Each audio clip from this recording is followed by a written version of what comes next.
제가 지난해 5월에 은퇴를 하고 저희 교회에서 9월 말에 한번 설교를 하고 그리고 이제 은퇴한 다음으로는 이번이 두 번째 설교 말씀을 드리는 것 같습니다. 토요일 날 늘 설교 때문에 시달리다가 설교를 안 하니까 얼마나 좋은지 혼자 내가 그래요. 그래 니들 고생 좀 해봐라 토요일 날래 그러는데 어젯밤이랑 오늘 아침까지 설교 다시 들여다보고 또 쓰고 뭐 그러고 이제 오늘 왔습니다. 2026년을 시작하는 첫 주일 이렇게 오후에 대사교회에 와서 새 사역을 시작하는 직분자들과 함께 헌신 예배를 드리게 되매 먼저 하나님 아버지께 찬미와 영광을 올려드립니다. 또 초청해 주신 권 목사님과 대사교회 성도들에게 감사드리고 이 시간 말씀을 전하는 목사로서 여러분을 축복합니다. 2026년 새해에는 우리 권세광 목사님과 대사교회가 기도하며 계획한 모든 사역에 하나님의 크신 은총이 함께하기를 주의 이름으로 축원합니다. 교회뿐만 아니라 직분자들 성도의 가정에도 올 한 해 계획했던 모든 일들이 풍성하게 열매를 맺는 그런 축복의 한 해가 되기를 주의 이름으로 축원합니다. 오늘 새해 첫 직원 헌신 예배니까 이왕이면 말씀을 전할 때 좀 성경에 나오는 사람들 중에도 좀 젊고 좀 싱싱한 젊은이들, 예를 들면 다윗이라든지 사무엘이든지 그런 신앙인의 사역을 말씀으로 나눴으면 좋을 것 같은데 오늘 이 시간에 저는 여호수아와 모세 말년의 신앙에 대해서 말씀을 드리려고 합니다. 제가 이제 은퇴해서 70이 넘은 목사가 됐고 사실 요즘 교회에 이 젊은 사역자들보다는 나이가 든 사역자들이 많기 때문에 이런 설교가 더 현실적이지 않겠나 그런 생각이 들었고 오늘도 들어오면서 여러분들의 뒷머리를 보니까 대부분 허연하시더라고요. 그래서 오늘 이 말씀이 여러분들에게 훨씬 은혜가 되는 그런 말씀이 되리라고 생각을 하고 이 설교 말씀을 드리려고 합니다. 여러분 잘 아시는 대로 애굽의 압제에서 고생하는 히브리 민족을 구원하여서 가나안 땅이 보이는 곳까지 인도한 모세가 하나님의 품으로 돌아가고 그의 뒤를 이어서 그 백성을 하나님의 약속의 땅에 인도해야 될 사명을 받은 이가 지금까지 모세를 도와서 일했던 모세 시종인 여호수아였습니다. 오늘 아침에 우리는 그의 사역의 첫 대목 여호수아서 1장 여호수아가 하나님의 부르심을 받는 장면을 읽었는데 이 내용은 여러분들이 여러 해 신앙생활을 하셨고 그래서 여러 번 설교를 들었기 때문에 내용이 무엇이고 거기서 주는 신앙적인 가르침이 무엇인지 여러분들이 이미 잘 알고 계실 겁니다. 하나님께서 여호수아를 불러서 모세의 뒤를 잇는 지도자로 세우면서 몇 번이나 강조해서 하신 말씀이 있죠. 강하고 담대하라는 명령입니다. 오늘 본문 6절에 보면 강하고 담대하라. 7절을 보면 오직 강하고 극히 담대하여 9절에 보면 강하고 담대하라고 말씀하세요. 하나님께서는 여호수아에게 모세의 뒤를 잇는 지도자의 사명을 맡기시면서 이렇게 여러 번 강하고 담대하라고 말씀하셨어요. 그래서 우리는 이 말씀을 읽으면서 이내 여호수아가 지금 심약하고 두려워하고 있어서 그러니까 강하지 못하고 담대하지 못해서 여호와께서 그렇게 강하고 담대하라고 격려하신 거구나 이렇게 쉽게 생각을 합니다. 그래서 여호수아가 심약하고 두려워한다는 것을 전제로 해서 이 대목의 말씀의 의미를 생각하면서 우리는 약할 때 주님께서 강하게 해주시고 두려워할 때 우리를 담대하게 해주십니다. 이런 설교 말씀을 듣고 또 아멘으로 응답했습니다. 이게 아마 이 대목의 일반적인 설교 말씀이고 가르침일 겁니다. 그런데 오늘 이 시간에 여러분들에게 제가 말씀드리고 싶은 것은 출애굽기부터 이어지는 성경의 흐름으로 보았을 때에 과연 이 사명의 자리에서 여호수아가 그렇게 약하고 그렇게 두려워했겠느냐라는 물음입니다. 정말 여호수아가 약하고 두려워해서 하나님께서 그런 말씀을 주신 것인가? 라고 하는 물음입니다. 이 대목을 생각할 때 먼저 우리가 봐야 될 것은 여호수아서 앞에 나와 있는 신명기 마지막 대목인데, 모세는 생애 마지막에 느보산에 올라가서 하나님께서 주신 비전 젖과 꿀이 흐르는 땅을 보고 내려오게 됩니다. 그리고 나서 무슨 일을 했는가 하면 여호수아에게 축복의 기도를 합니다. 신명기 34장 9절을 보면 모세가 여호수아에게 안수하였으므로 그에게 지혜의 영이 충만하니 이스라엘 백성이 여호수아의 말에 순종하였다라고 기록하고 있습니다. 여호수아는 그 사명을 시작할 때에 모세의 축복 기도로 하나님의 영이 충만했답니다. 모세의 기도로 여호수아에게 하나님의 영이 충만했는데 성경은 여호수아에게 충만한 영이 지혜의 영이었다고 말씀하고 있어요. 이 대목을 생각해 보자고요. 조금 전에 우리가 한 생각대로라면 여호수아가 지금 두려워하고 연약해져 있다면 모세가 축복 기도를 할 때 여호수아에게 임한 영은 지혜의 영이 아니고 담대함의 영이고 능력의 영이었어야 맞습니다. 그런데 성경은 모세의 기도로 여호수아에게 임한 영이 담대함과 능력의 영이 아니고 지혜의 영이었다고 말하고 있어요. 왜 그렇게 지혜의 영이 임했을까? 두려워한다면 담대함의 영이 있고 약하다면 능력의 영이 임해야 될 텐데 왜 여호수아에게 지혜의 영이 임했을까? 성경의 흐름을 따라 보았을 때 그건 다른 것이 아니라 여호수아는 이미 그 자리에서 용감한 전사였기 때문입니다. 여러분도 기억하실 텐데 출애굽한 히브리 백성이 광야에 들어서서 먹고 마시는 문제가 해결되고 나니 이내 아말렉 족속과 전쟁을 하게 되었고, 그때 전혀 훈련을 받지 않은 군대의 규율조차 모르는 백성들을 이끌고 나가서 선봉에서 싸운 사람이 바로 여호수아였습니다. 출애굽기 7장에 보면 이렇게 기록이 되어 있습니다. 모세가 여호수아에게 이르되 우리를 위하여 사람을 택하여 나가서 아말렉과 싸우라. 여호수아가 모세의 말대로 행하려 아말렉과 싸우니라. 모세의 명령대로 여호수아는 전혀 망설임이나 두려움 없이 나가서 앞장서서 아말렉과 싸웠습니다. 그리고 또 출애굽 역사에 여러분이 기억하는 아주 중요한 사건이 있죠. 민수기 13장에 보면 모세가 12지파에서 한 명씩 대표자를 뽑아서 정탐꾼 12명을 가나안으로 들여보냅니다. 40일간 정탐을 마치고 돌아온 정탐꾼 중에 10명은 그 땅에 사는 아낙 자손의 거인들을 보았는데 우리 스스로 보기에도 메뚜기와 같다고 보고를 해서 온 백성이 두려움을 떨며 통곡하게 만들었습니다. 그런데 여호수아와 갈렙은 온 회중에게 우리가 정탐한 땅은 심히 아름다운 땅이다. 여호와께서 우리를 그 땅으로 인도하여 우리에게 주시리라. 다만 여호와를 거역하지 말고 또 그 땅의 백성을 두려워하지 말라. 그들은 우리의 먹이다. 여호와께서 우리와 함께 하심으로 그들을 두려워하지 말라고 외칩니다. 그래, 이런 때 아멘이 나와야 되는 거야. 이렇게 여호수아는 지도자로 부름을 받기 이전에 두려움 없이 용감하고 담대하게 전쟁에 임했고 또 두려움 없이 담대하게 그 땅을 정탐하고 돌아왔어요.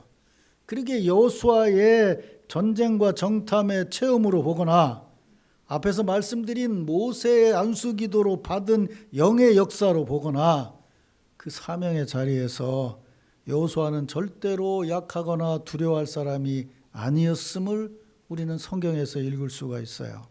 그렇다면 하나님께서 여호수아를 지도자로 세우면서 왜 3번이나 강하고 담대하라고 말씀하셨을까?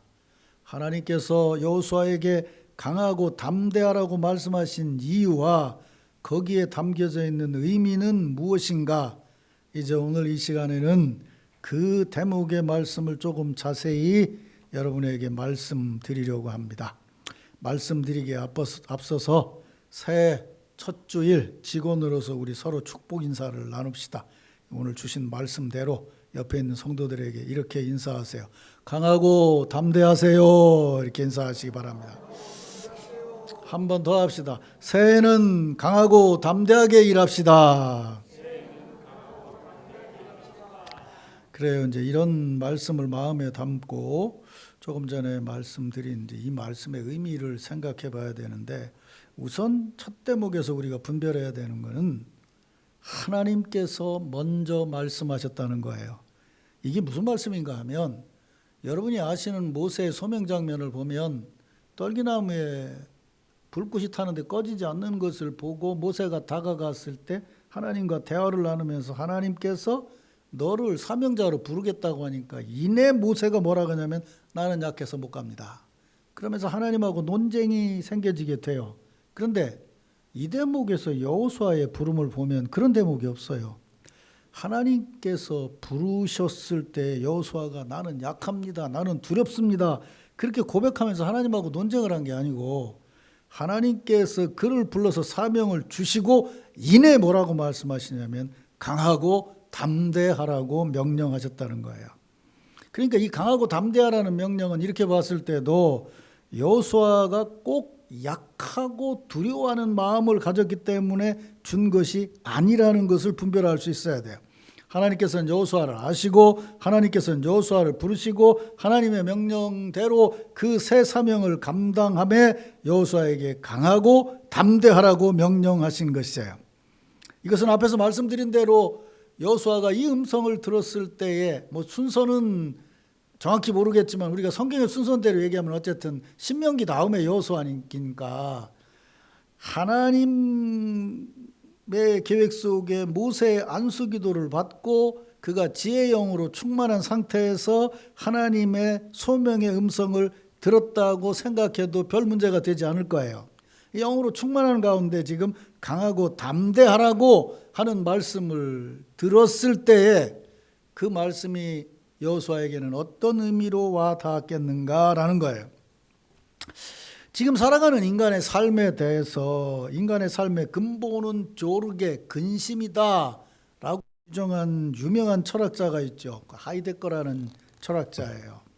그런데 하이데거가 이 근심이라는 개념을 세워나가는 그 연구 초기에 그가 연구했던 분이 누구냐면 바로 어거스틴이었어요. 하이데거는 어거스틴의 고백록을 연구하면서 어거스틴에게서 이 근심이라는 개념을 가져오게 됩니다. 근데 제가 공부를 해보니까 서양 철학자들 중에서 철학을 처음 시작할 때 이 어거스틴을 연구한 사람들이 굉장히 많아요. 그래서 이 어거스틴은 교회 교부일 뿐만 아니라 철학자의 아버지와 같고, 근래 그 포스트 모던한 철학을 연구하는 사람들도 대부분 어거스틴의 참회록에 대해서는 꼭 연구를 해요. 그래서 어거스틴은 어떤 의미에서 이 서양 그 사상의 근본이 되는 분이다, 이렇게 말씀할 수 있어요. 저도 참 하나님 은혜로 하기 마지막에 어거스틴 연구를 시작을 해서 한 5년간 연구를 하면서 이제 이런 부분을 읽게 됐는데, 인간의 살아가는 삶의 근본이 근심이다 이렇게 생각하면 우리는 이렇게 생각하면 아 그래 맞아, 인간의 삶이 생로병사가 다 고라고 인간의 살아가는 삶이 다 근심이지 않냐, 이제 이렇게 쉽게 생각할 수 있는데, 초기 하이데거가 어거스틴에게서 배워서 말하는 근심이라는 개념은 그것과는 달라요. 우리가 성경을 읽어보게 되면 여러분이 아시는 대로 하나님께서 천지를 지으실 때 먼저 세상을 지으시고 사람을 지으셨어요. 이 말은 무슨 얘기냐면, 뒤집어서 말하면 아담과 하와 부부가 하나님의 피조를 받고 눈을 딱 떠서 첫날을 시작할 때 그의 눈에 이미 태양이 떠올라 있었고 세상이 빛나고 있었다는 거야. 무슨 말씀인지 아시겠죠? 아담과 하와가 세상을 만든 게 아니고 만들어진 세상에 아담이 피조를 받았다면 그는 첫눈을 뜨고 삶을 시작할 때 태양이 빛나는 아름다운 세상을 봤을 거라는 거예요. 이걸 우리 신앙대로 얘기하면 우리 신앙인은 아침에 딱 눈을 떴을 때 우리는 우리보다 먼저 떠오른 태양을 보고 하나님의 빛되심의 은혜를 생각할 수 있다는 거예요. 하나님은 우리의 생각이나 삶과 상관없이 해를 떠오르게 하셔서 하루를 시작하시고 그 하루 안에 우리를 살게 하신다는 거예요. 이게 뭐냐면 바로 우리 인간이 체험하는 첫 번째 창조주와 우리와의 관계에서의 축복이에요. 우리는 우리가 인생을 살아가는 게 아니에요. 주신 시간 안에 던져서 살아가게 되는 거죠. 근데 모든 것을 만드시고 우리를 피조하셨다는 것은 축복 가운데 잘 살도록 우리를 지으셨다는 거예요. 믿습니까, 여러분? 그런데 이제 이걸 우리가 확신하지 못하는 것은 이제 그 다음 단계 때문에 그렇죠. 그건 뭐냐면 이렇게 하나님의 은혜가 놀라운데 이 인간이라는 존재는 말이죠. 타락한 이후에 죄와 더불어 생각하면 그 생생하고 아름다운 것인데 이게 반복되고 이어지게 되면 지루함을 느끼게 되고 무의미함을 느끼게 되고 생생함을 잃어버리게 된다는 거예요. 그래서 사람이 어떻게 하면 이런 지루함과 무의미함을 넘어서서 여전히 생생하게 살아가고 살아갈 수 있게 하겠는가라는 고민이 어거스틴과 하이데거의 첫 고민이었어요. 이대로 여호수아를 생각해 보자고요. 여호수아는 하나님의 부름을 받았을 때 자신과 하나님의 관계에서 아무런 문제가 없는 신앙인이었어요. 여전히 하나님의 말씀에 순종하는 경건 생활을 하고 있었고 그는 여전히 뛰어난 전사로 이스라엘 백성을 위해서 일할 준비가 된 지도자였어요. 그가 하나님의 명령을 받았을 때에 그에게 임한 지혜의 영으로 생각할 때 근심거리가 하나 있었어요. 그게 뭔가 하면 너무도 쉽게 지루해하고 너무도 쉽게 포기하고 너무도 쉽게 생생함을 잃어버리는 히브리 백성들이 근심거리였어요. 조금만 빈틈이 생기면 애굽의 고깃가마를 생각하는 히브리 백성들이 그에게 근심거리였다 그 말이에요. 모세와 함께 홍해를 건널 때 얼마나 그 구원의 은혜가 생생했겠습니까? 조금 지나서 광야에 들어가니까 이내 지루함을 느끼면서 불평을 합니다. 모세가 그들을 이끌고 하나님의 산에 이르러서 하나님의 말씀을 받으러 산에 올라갔어요. 근데 그 40일을 지루하고 견디지 못해서 그런 아래에서 금송아지를 만들고 있었다 그 말이에요. 그런 백성을 이끌어가야 하는 여호수아에게 근심은 어떻게 하면 이 백성으로 하여금 지루함을 느끼지 않게 하고 무의미하게 인생을 살지 않고 하루하루를 하나님의 은혜를 유지하면서 생생하게 하나님의 땅에 들어갈 수 있게 하겠느냐?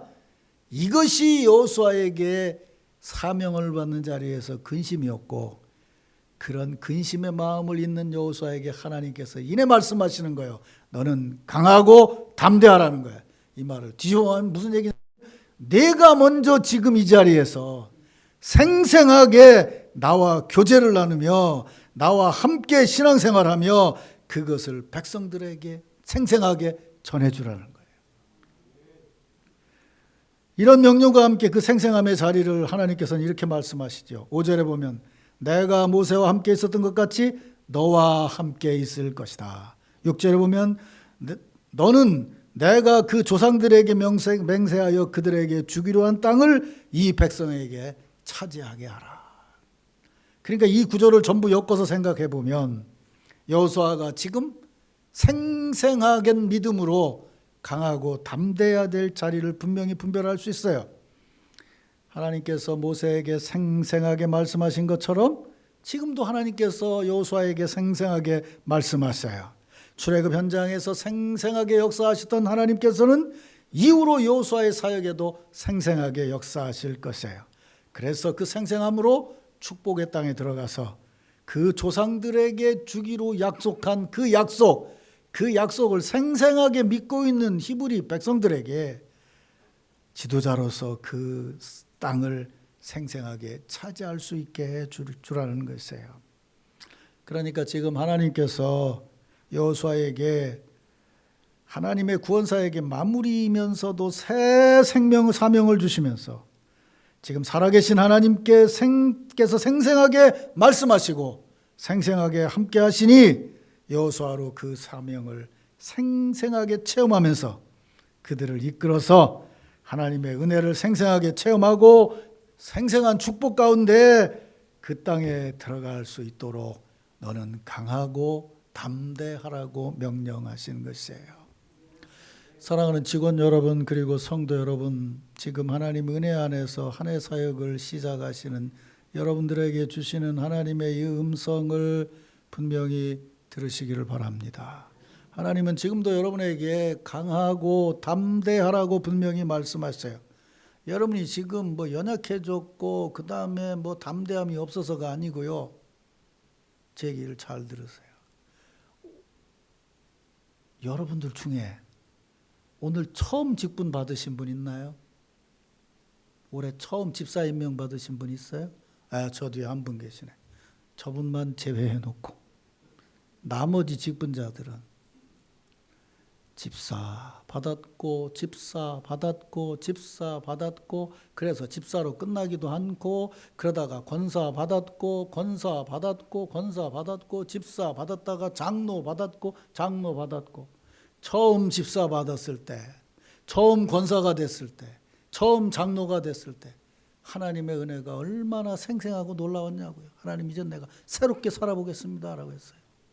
그런데 한 해가 지나고 두 해가 지나고 세 해가 지나니까 이스라엘 백성들과 별로 다를 것 없이 직분 받은 게 무의미해지고 직분 받은 게 지루해지고 그래서 그 직분 때문에 여러분들이 신앙의 생생함을 잃어버리고 있어요. 기도할 땐 이렇게 기도해요. 죄로 말미암아 죽을 수밖에 없는 우리를 구속해 주신 하나님의 은혜가 감사합니다. 올해 처음 결심 기도를 드린 사람은 그 말이 생생해요. 근데 하나님의 구원의 은혜조차도요, 직분 받은 지가 여러 해가 되면 무의미해져요. 별 의미가 없어져요. 감동이 없어져요. 그리고 말해요. 교회가 왜 이런지 모르겠다고. 뭘 왜 이래? 너 때문에 그렇지. 네가 생생하지 않아서 그렇지. 그 얘기예요. 지금 하는 얘기가. 여호수아에게 강하고 담대하라는 얘기가 그 얘기라고요. 너 지금 백성들 걱정되냐? 그래, 걱정되지. 네가 먼저 생생해라. 그리고 그 생생함으로 백성들과 함께 교제를 나눠라. 그러면 생생해질 것이다. 믿습니까, 여러분? 오늘 처음 직분 받은 분은 귀 막고 있어요. 여러 해 직분을 계속 받고 있는 성도 여러분, 행여나 오래 직분 받은 것이 여러분에게 의미가 있냐? 지루하다. 그냥 그렇지 라고 생각이 된다면 오늘 이 헌신 예배를 드리면서 회개하시기 바랍니다. 정말 하나님의 은혜가 올해만큼은 여러분에게 생생하게 살아있어야 됨을 믿으시길 바랍니다. 우리 교회가 말이죠, 참 전도하기가 힘든 동네예요. 부산에서 제일 잘 사는 동네인데 내가 처음 와가지고 가가오 조사를 해보니까 60세 이상 불교 신자가 전부요. 그리고 저쪽 밑에 저 술집 있는데 그냥 매일 술 먹고 앉아있는 가난한 사람들만 있는 동네가 있었어요. 부자 동네인데 그래요. 오늘 아침 지나서 이제 뭐 이렇게 저렇게 해가지고 이제 아파트를 짓게 됐어요. 그 밑에 동네에. 모든 신자들이 생각하는 거예요. 저 아파트가 우리 교회로서는 생명선과 같은 것이다. 아파트 짓기 전에 3년 전부터 거기를 출입하는 사람 모두가 기도해. 꼭 지금 대사교회하고 똑같아요. 초등학교 있고 대사교회 아파트 있고 초등학교 있고 남천교회 아파트 있어요. 3년을 기도했어요. 3년 기도하고 하고서 입주할 때쯤 되니까 부동산 가격이 이게 오르니까 입주를 못하는 거예요. 왜 못하나 그랬더니 다른 데 사람이 여기다 신청을 해놨는데 이게 팔려야 입주를 하지. 부동산이 올라가니까 안 팔리는 거예요. 안 팔리니까 못 들어와. 우리는 그 아파트 들어오면 막 금방 들어올 줄 알고 기도했는데 안 들어와. 그리고 코로나가 왔어. 그래도 계속 기도하자. 우리의 소망은 여기밖에 없다. 어른들 절대로 전도 안 된다. 왜냐하면 그 건너편에 혁신 아파트 엄청나게 졌는데 가가호호 다니면서 뭐 생수를 갖다 주고 뭘 갖다 별걸 다 갖다 줬는데 딱 두 가정 왔어요. 두 가정 왔는데 한 가정은 오더니 장로교회 아니네요 그러고 갔고, 한 가정은 신자 형님하고 연결이 돼서 안수 집사까지 잘 성장을 했어요. 안 와요 절대로. 이쪽을 하면서 우리가 생각했던 건 어린이들밖에 없다 학교가. 그래서 기도하고 담당 교육자도 어린이 부에 집중한 교육자를 데려왔어요. 코로나가 와서 못했죠. 그런데 코로나 지나고 난 다음에 전도를 하기 시작을 하는데, 하나님의 은혜로 말이죠, 학교 앞에다가 이 학원차들을 대놓는데 거기다가 주차 위반 찍는 카메라를 달아놨어요. 그러니까 이 사람들이 전부 차를 우리 교회 앞에다 대는 거야. 그러니까 애들이 여기 다 있는 거죠. 평일날이면 애들이 100명, 금요일날 전도할 때는 150명, 160명씩 그 앞에 있는 거예요. 얘들을 우리 그 카페로 데리고 와서 우리 부목사는 뭐 하냐면 걔들을 데리고 있다가 야 3시 학원 나와 그럼 나가. 3시 반 나가 그럼 나가. 그러니까 애들이 이제는 우리 교회는 학교 끝나면 학원 가기 전에 대기하는 곳이에요. 난 대사교도 똑같다고 생각해요 지금. 어째 하면 하는데. 지금 저 아파트 놓고 지금부터 기도하시고 있겠죠, 그죠? 기도하셔야 돼요. 무엇보다도 젊은 사람들이 와서 아이들. 근데 그냥 어른들은 장로교 다니다 성결교회 안 오는데요. 애들이 교회가 좋다고 하니까 와요. 그래서 3년 기도하고 2년 전도해가지고 4가정이 늘어났어요. 그럼 4가정이면요, 이게 요즘 같은 세상에 4가정이면요 로또요. 그저 부부에다가 애들이 둘 셋이면은 한 집에 5시 6시 되면은 4가정이면 무려 20명 가까이 되잖아요. 그러니까 지금은 어른들은 절대로 전도 안 돼요. 교인들도 뭐 아이고 의미 없고 뭐하고 뭐 애굽의 고깃가마가 생각나는데 뭐 아파트에 있는 사람이 아이고 여기 교회 있으니까 여기 오면 뭐 만나가 떨어지겠네 그러고 올 것 같아요? 절대로 안 와요. 전도할 수 있는 대상은 힘들어도 초등학생이에요. 그 아이들이 그래도 제일 소망이 있어요. 난 그래서 여기저기 할 때 권 목사 이제는 됐다. 너는 해외 선교하고 신자들은 여기 전도하라 그래라. 그랬어요. 여러분 소망을 가지세요. 우리 해보니까 되더라니까요. 애들이 여기 학원 다 저하니까 학원 앞에서 뭐 난리잖아요. 그래서 우리는 걔들이 오니까 이제 분위기가 달라지더라고요. 교회가. 여러분 작은 것 하나라도 뭔가 생겼을 때 그걸 생생하게 받아들일 줄 아는 신앙인이 되어야 돼요. 믿습니까, 여러분? 그게 직분자의 사명인 겁니다. 자, 그러면 이제 여기까지 이제 말씀을 드렸고, 또 한 가지 이제 생각, 아까 말씀드렸죠. 이제 모세의 신앙에 대해서 생각을 해보자 그랬는데, 7절에 보면 오직 강하고 극히 담대하여 나의 종 모세가 네게 명령한 그 율법을 다 지켜 행하고 라고 하고, 8절에 보면 이 율법책을 내 입에서 떠나지 말게 하며 주야로 그것을 묵상하여 그 안에 기록한 대로 다 지켜 행하라. 내가 네게 명령한 것이 아니냐. 강하고 담대하라 그랬어요. 자, 하나님께서는 모세의 뒤를 이어 여호수아를 지도자로 세우면서 강하고 담대하라고 명령하셨는데, 그 강하고 담대하라는 명령이 뭐라고 되어 있냐면 강하고 담대하여서 모세가 네게 명한 그 율법을 다 지켜 행하라 그랬어요. 강하고 담대하게 모세가 네게 명한 율법을 다 지켜 행하라 그랬어요. 이 말씀 무슨 말씀인지 아시겠죠? 근데 이 대목에서 우리가 주의를 해서 봐야 될 게 있어요. 모세가 4개의 율법을 명령했다. 그러니까 모세가 여호수아에게 율법을 명령했다 그러면 그 전 단계에 우리는 뭘 생각해야 되냐면, 모세는 여호수아에게 명령하기 전에 철저하게 율법의 말씀대로 살았을 거예요. 믿습니까? 그러니까 여호수아에게 율법대로 살라고 명령할 수 있었겠죠. 그랬으니까, 그대로 살았으니까 축복 기도할 때 하나님의 영이 임했겠죠. 모세는 평생을 하나님께서 주시는 명령을 다 지켜 행했고 여호수아에게 그것을 명령한 거라고 하나님께서도 인정하셨다는 거예요. 그래서 이 마지막에 모세의 신앙을 우리가 생각을 해봐야 돼요. 신앙생활 오래 하신 분이니까 돌리는 분이 있을 것 같아서 퀴즈 하나 낼게요. 모세가 몇 세에 세상을 떠났나요? 120세요? 이거는 장로님이 맞춰야 되는 게 아니라 새 집사가 맞춰야 되는 건데. 120세에 모세가 세상을 떠났어요. 요새는 뭐 성경도 안 읽고 뭐 그냥 교회에 있는 성경 가지고 다니고 하니까 교회에서 성경 퀴즈 대회도 안 하니까 또 모세 몇 살에 떠났냐 그러면 많이 해서 100살쯤 됐겠죠. 또 100살 이래요. 또 우리 할아버지 돌아가신 거 보니까 99세 아니에요. 뭐 또 이런 사람도 있고 그래요. 120세에 세상을 떠났어요.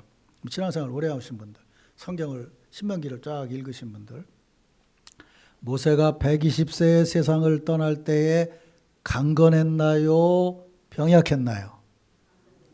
강건했죠? 우린 다 그렇게 알고 있어요. 실제로 신명기 34장 7절에 보면 모세가 죽을 때 나이 120세였으나 그의 눈이 흐리지 아니하였고 기력이 쇠하지 아니하였더라. 그러니까 뭐 이 말씀대로 하면 모세는 120세인데도 여전히 정정했다는 말이에요. 그래서 우리 교회 권사님 한 분 계신데 나는 120세까지 살 거라고 나한테 그렇게 약속을 했어요. 내가 그때까지 살지 내가 모르겠어요. 내가 먼저 죽을 것 같아가지고. 그런데 여러분이 성경을 신명기를 잘 읽으셨다면 또 하나 읽을 게 있어요.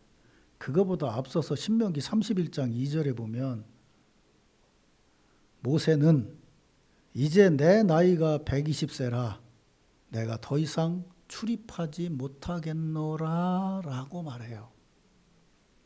그러니까 이 구절에서 모세는 자기 나이가 120세가 되었기 때문에 이제는 밖에 출입도 못할 정도로 늙고 쇠약해졌다고 스스로 말하고 있어요. 그러니까 신명기 한편에서는 120세의 모세가 젊은 사람처럼 눈도 밝고 기력도 생생했다고 증언하는 반면에 신명기 다른 데서는 모세는 늙어서 출입할 수도 없을 만큼 쇠약했다고 신명기에서 양쪽 면을 다 얘기하고 있다는 거예요. 그렇다면 우리는 지금 120세의 모세를 어떻게 봐야 될까요? 아까 여러분들이 건강했습니다 이런 사람들은 은근히 속에 소망이 있어. 나도 그때까지 살 수 있어요. 이 소망이 있어가지고 모세는 강건했습니다 이렇게 이제 얘기를 해요. 근데 솔직히 말하면 누가 뭐라 그래도 120세의 모세는 육체적으로 늙고 쇠약하고 그리고 눈도 잘 안 보이고 바깥에 출입하기도 힘들었을 거예요. 우리 어머니가 92세인데 얼마 전에 수술하셨는데 그래도 기적적으로 나으셨어요. 우리 집사람하고 매일 통화를 하는데 통화할 때마다 매일 하는 소리가 있어요. 근데 말이다 내가 눈이 잘 안 보여 그러셔요. 그럼 내가 전화 받고 뭐라고 하면 엄마 나도 안 보여 그래요. 아이 뭐 70만 넘어도 안 보이고 90만 넘어도 안 보이는데 뭐 120세에 뭐 막 콩조가리 볼 만큼 잘 봤겠어요? 아니죠. 그리고 시편 90편을 보세요. 모세가 뭐라고 얘기해요? 우리의 연수가 70이요 강건하면 80이라도 라고 시를 썼어요. 그런 걸 보면 120세의 모세가 육체적으로 젊은이처럼 생생했다고 생각하는 건 그냥 우리 믿음이지 사실은 무리예요. 아니 그러면 모세가 죽을 때 그의 눈이 흐리지 않고 기력이 쇠하지 않았다라는 증언을 우리가 그럼 어떻게 봐야 돼? 이거 거짓말이냐? 이 대목을 이제 생각을 해봐야 된다는 거죠. 신명기 32장 48절 이하에 보면 육체적으로 더 이상 바깥 출입이 힘든 노인인 모세에게 하나님께서 느보산에 올라가서 내가 이스라엘 자손에게 기업으로 주는 가나안 땅을 보라고 명령을 하셔요. 그 명령을 받은 모세는 신명기 34장 1절에 보면 모압 평지에서 느보산에 올라가 여리고 맞은편 비스가 꼭대기에 이르게 되고 거기서 여호와께서 모세에게 길르앗 온 땅과 단까지 보이시고 뭐 납달리 에브라임 므낫세 땅 서해 온 땅과 뭐 네겝과 종려나무 성읍 여리고 평지 소알까지 보이십니다. 산에 올라갔는데 하나님께서 동서남북을 다 보여주셨다는 거예요. 그렇게 가나안 땅을 다 봤어요. 그렇게 보는 모세를 백성들이 봤을 때 저 양반이 아직도 기력이 생생하고 저걸 다 볼 수 있겠구나 라고 생각을 했겠죠. 근데 이 행동에 담겨져 있는 의미를 여러분들이 정말 잘 분별해야 돼요. 생의 마지막에 이르렀을 때 마지막으로 모세는 하나님의 명령을 듣게 돼요. 그 명령을 받은 모세는 지금까지도 순종했던 것처럼 그 말씀에 순종을 해요. 육체적으로는 나약해서 바깥 출입이 어렵지만 하나님께서 나와서 산에 오르라고 하니까 온 힘을 다해서 문 앞에 나오게 되고, 하나님의 명령에 그렇게 순종하니까 하나님께서 그를 붙드시고 힘을 주셔서 모세는 느보산 꼭대기에 올라가게 돼요. 믿습니까, 여러분? 그리고 하나님께서 보여주셔서 젖과 꿀이 흐르는 땅을 볼 수 있게 됐어요. 모세는 처음에 오직 하나님의 말씀을 따라 사역을 시작한 이후로 지금까지 40여 년간 그 어려운 사역 현장에서 오직 하나님의 말씀을 듣고 순종하고 그야 사역을 감당해왔어요. 그리고 그 생애 마지막에 나이가 들어서 육체적으로는 도저히 그 명령을 따라 행하기 어려운 지경에 이르렀지만 하나님이 마지막 명령하시는 그 명령에 따라야 되겠다는 마음으로 순종을 한 거예요. 하나님께서 힘주셔서 산에 올랐고, 그 산에 오르는 모습을 사람들이 봤을 때는 기력이 쇠하지 않았다고 보였던 거예요. 그 산에 오른 모세에게 하나님께서 약속의 땅을 보여주셨어요. 모세가 그 약속의 땅을 봤어요. 그런데 성경은 모세가 산에 올라서 그 약속의 땅을 보았다고 기록하지 않고 하나님께서 모세에게 그 땅을 보이셨고 보게 하셨다라고 기록하고 있어요. 죽음을 앞둔 모세는 눈이 어두워져서 육신의 안목으로는 그 땅을 더 이상 볼 수 없었을 것 같아요. 하나님께서 비전의 눈을 열어주셔서 그 약속의 땅을 보게 하신 거예요. 이게 하나님께서 모세에게 주신 마지막 명령이자 축복이에요. 참 이렇게 말하면 참 감동적인 현상인데, 근데 이 대목에서 우리가 또 하나 질문이 생기죠. 난 어렸을 때부터 이 질문이 생겼어요. 하나님께서 왜 그렇게 하셨냐는 거예요. 이 은혜를 베푸신 하나님께서 그걸 다 보여주신 다음에 그 땅에서 모세에게 뭐라고 말씀하시냐면 이렇게 말씀하세요. 내가 아브라함과 이삭과 야곱에게 맹세하여 그 후손에게 주리라 한 땅이라. 내가 내 눈으로 보게 하였거니와 너는 그리로 건너가지 못하리라 라고 말씀하셨다는 거예요. 그러니까 모세는 지금 그 땅에 들어가지도 못하고 세상을 떠나야 될 판인데 그 산에 올려서 하나님이 보여주셔서 세세하게 볼 수 있었다는 거예요. 그럼 그 세세하게 보면 뭐 할 건데? 이왕 하나님께서 모세의 충성을 인정하셔서 기력을 주시려면 보여주시고 보여주신 다음에 네 힘으로는 못 들어가겠지만 내가 천사의 날개를 동원해서라도 내가 그 약속의 땅에 너에게 들어가게 해주마. 그동안 수고한 모세의 수고를 생각한다면 하나님이 뭐 그 정도 복은 주셔야지. 죽으라고 고생하고 마지막에 갈 수도 없는데 산꼭대기 올라간 다음에 너 이거 봐라 그러는데 근데 너는 못 가. 이렇게 말씀하셨다는 거예요. 그럼 여러분 생각해 보세요. 쫙 일하고 생애 마지막이 됐어요. 약속의 땅에 들어가기 전인데 너무 힘들어서 그냥 그 텐스에서 그냥 아이고 힘들어 이러다가 죽는 거 하고 막 힘들어 죽겠는데 하나님이 가라고 그래서 땅을 다 보고 난 다음에 내려와서 죽는 거 하고 어떤 게 더 야속하겠소? 한번 생각을 해보라고. 어떤 게 더 야속하겠냐고. 차라리 그냥 죽는 게 낫지. 안 그래요? 그렇다고 허전히 찝찝하고 안 그렇다고 허전히 이상하고 그렇죠. 이렇게 이제 내 말을 따라오면 여러분은 나한테 속은 거예요. 이제 아까 말한 것처럼 모세는 지금까지 어떤 어려운 형편과 사정에서도 내가 누릴 것을 생각하지 않고 하나님의 영광, 하나님의 축복하심을 생각하고 살아왔어요. 그는 생애 마지막에도 그런 신앙으로 인간의 욕심과 욕망, 한계와 계산을 넘어서서 진정한 하나님의 신앙으로 그 축복의 자리에 서서 약속의 땅을 보고 있어요. 그러니까 그렇게 약속의 땅을 봤다는 것을 우리는 어떻게 알 수 있느냐? 그것은 아까 말씀드린 대로 모세가 그것을 본 다음에 내려와서 여호수아에게 안수할 때 모세가 여호수아에게 안수함으로 그에게 지혜의 영이 충만하니 이스라엘 자손이 여호수아의 말에 순종하였다. 그동안 살아오면서 쌓아진 경험에서 얻은 하나님 주신 영적인 지혜가 있어서 마지막까지도 그 지혜에 흔들림 없이 여호수아에게 기도할 수 있었다는 거예요. 하나님이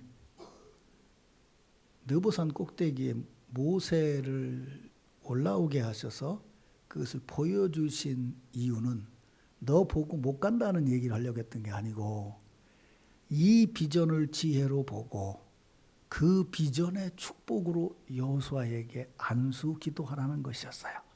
믿습니까, 여러분? 이걸 우리가 분별할 수 있어야 돼요. 그래서 여호수아는 하나님의 영으로 충만해서 그 백성을 이끌어갈 수 있었다는 거예요. 만약에 모세가 말이죠, 마지막 명령을 받을 때 힘이 남았어. 그래서 하나님 올라가서 봐서 힘이 남았고, 야, 저기 들어가면 좋겠다 이러고 있는데 하나님 너는 못 들어간다. 그럼 여호수아는 집에 와서 뭐 했는 줄 알아요? 권세강 목사처럼 다이어트하고 아침에 뛰고 이래갖고 어떻게든 내가 저기까지 뛰어가야 되겠다라고 생각을 해서 거기를 마지막까지 갔으면 하나님의 구원의 사업은 모세로 시작해서 모세로 망했을 거예요. 이 얘기를 잘 들으셔야 돼요. 지금 교회가 어려운 이유는 바로 이런 것 때문이라고 난 생각을 해요. 나이가 들고 힘들어지니까 아유 나는 힘들어서 이제 못 가겠다. 근데 힘들어서 못 가겠다고 그러면 말은 그렇게 하는데 속으로는 그래요. 내가 못 가겠다 그래도 네가 날 좀 끌고 가야지 인마. 내가 못 가겠다고 그러고 날 놔두고 가냐? 네가 사람이냐? 근데 대신 일하는 사람 보면 불편해. 그럼 뭐예요? 평생을 신앙으로 일하고 나서 마지막에 인간적인 생각으로 주의 사역을 보고 있는 이들이 교회마다 적지 않다는 거예요. 오늘 이 자리에 계신 분들은 아마 다 자녀도 있고 손주도 있을 거예요. 명절이 되면 아마 손주들 위해서 전부 안수기도 하고 축복하실 거예요. 그거예요. 교회도 그거라고요.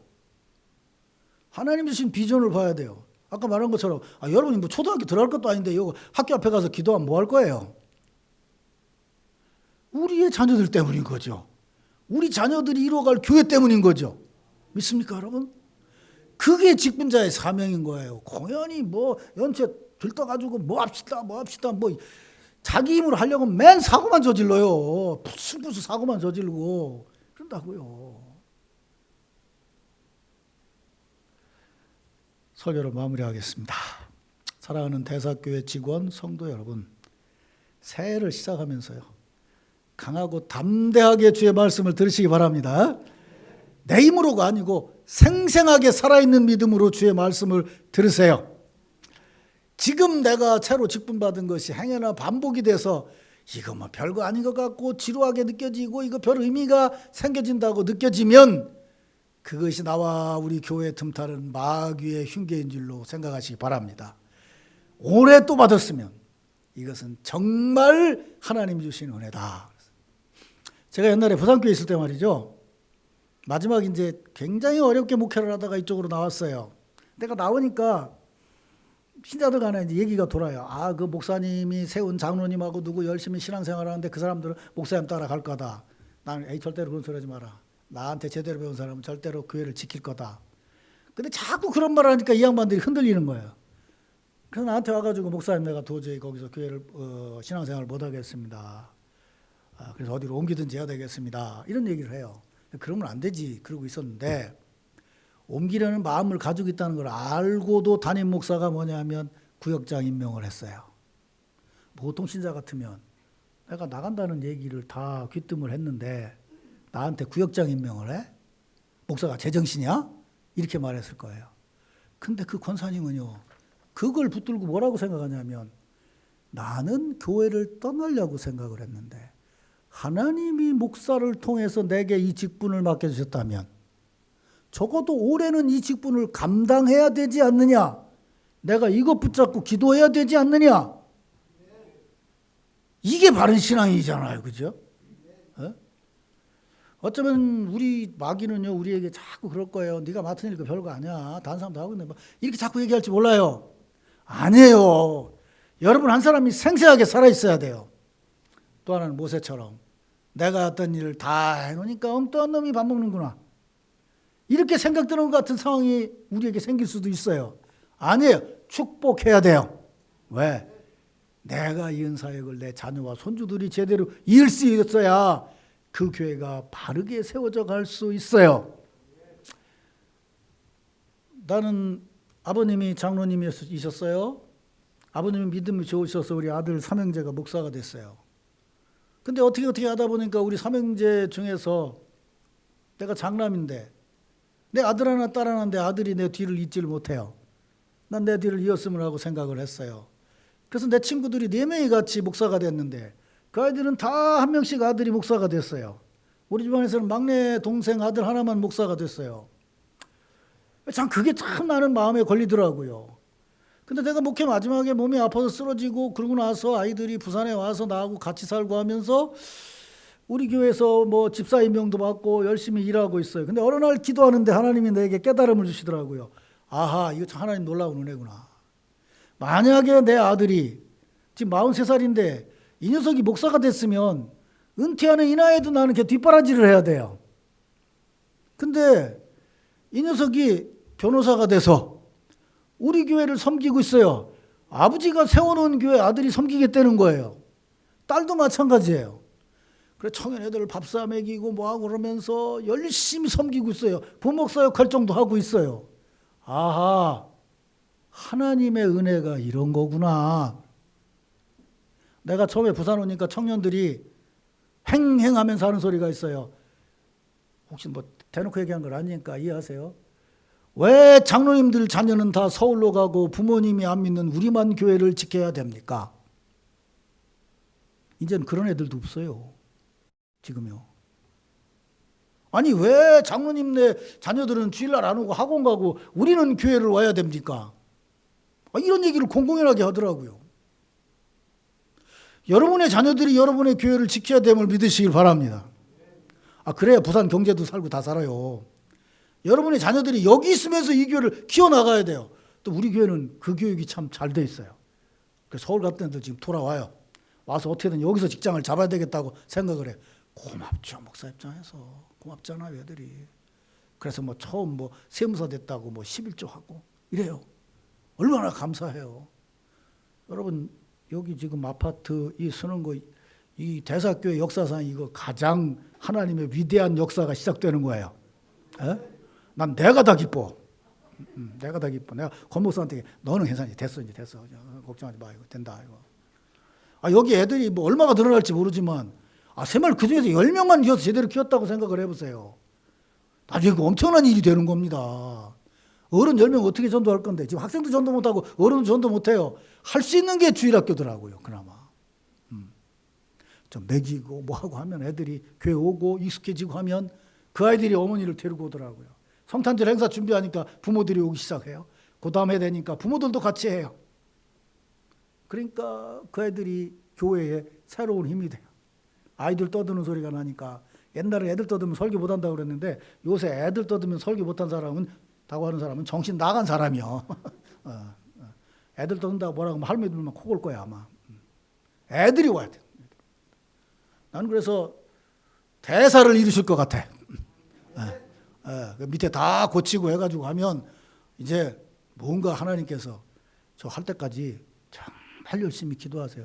안 보여도 기도하시라고요.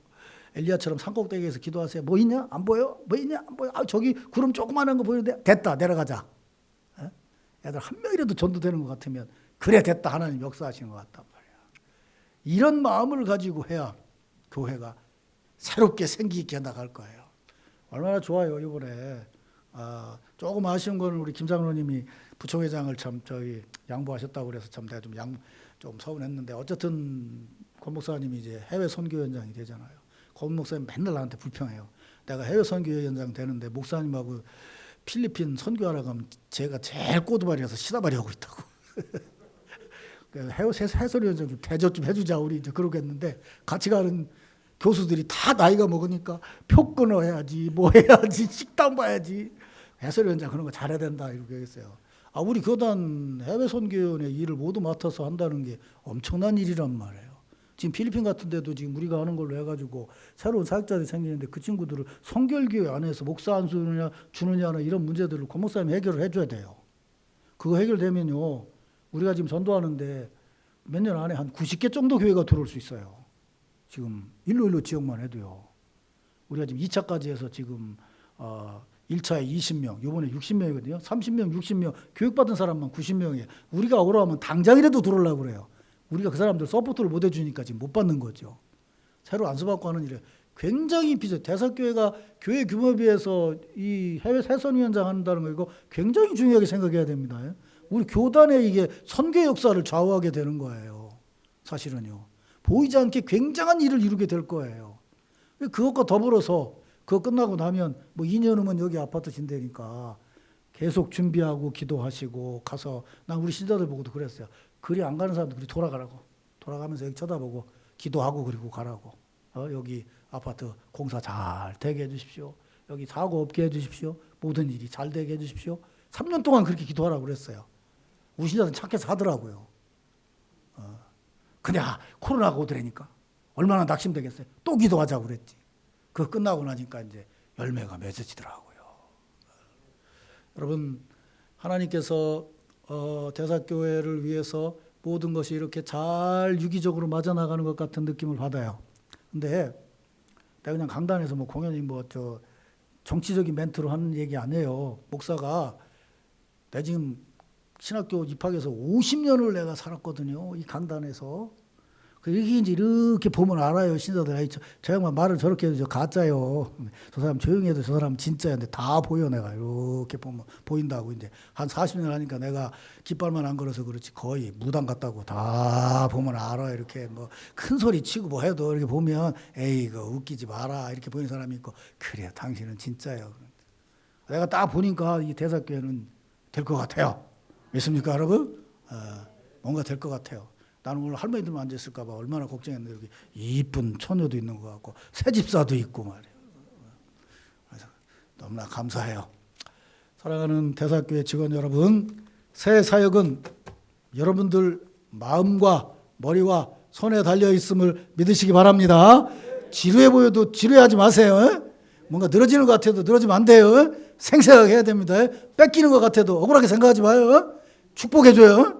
그래, 네가 잘 돼야 우리 교회가 잘 된단 말이야. 내가 너를 축복하마. 네 자손까지 잘 될 거다. 이런 마음으로 일할 때 하나님께서 놀라운 축복의 역사를 예배하고 계실 줄로 믿습니다. 이제 우리 이런 마음으로 새 우리 강하고 담대하게 해주시옵소서. 이런 마음으로 우리 한 3분 동안 통성으로 기도하겠습니다.